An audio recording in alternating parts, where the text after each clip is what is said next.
question s'adresse à Monsieur Bruno Soder, ou en tant que président de la Commission des affaires culturelles et de l'éducation à l'Assemblée nationale. Donc l'attractivité, c'est un enjeu majeur pour notre secteur. Il y a actuellement une vraie guerre, une pénurie des talents, une guerre des talents, voire même une guerre des talents justement. Et donc c'est un enjeu effectivement économique très important, et c'est également un enjeu sociétal. On vient d'en parler autour de l'éducation, le fait effectivement de travailler collectivement avec les établissements éducatifs de façon très tôt. Et on a un enjeu encore plus marqué envers les filles, puisqu'on s'aperçoit qu'en terminale S, on a à peu près 50% de filles et de garçons, et qu'ensuite il y a une déperdition absolument terrible, puisque dans les écoles d'ingénieurs, elles sont plus qu'environ 14-15%, voire moins dans certaines autres formations. Alors évidemment, au Syntec, c'est un vivier pour nous incroyable, vu notre recherche de talent, mais on a mené énormément d'actions. On a évidemment, on n'a pas attendu pour mener ces actions, aussi bien au nom du Syntec qu'au nom de nos adhérents, à titre, je dirais, des entreprises.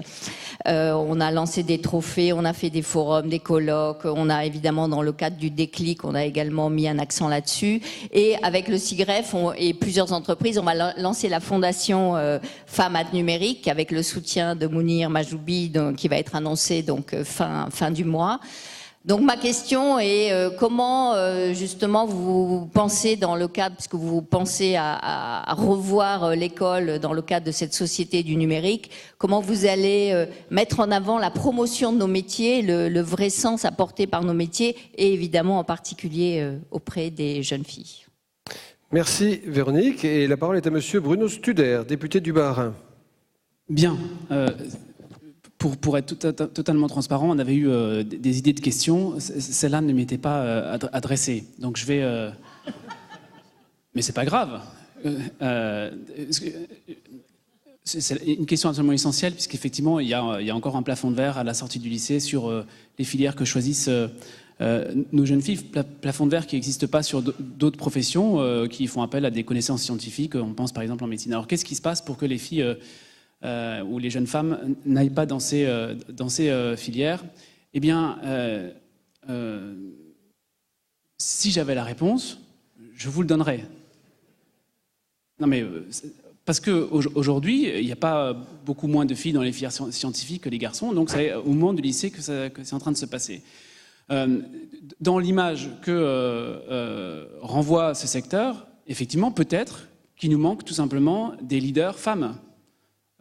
Pour le moment, les acteurs de la transformation, ce sont encore trop, malheureusement, des figures masculines. Je pense bien entendu à Bill Gates, à Steve Jobs, à Mark Zuckerberg.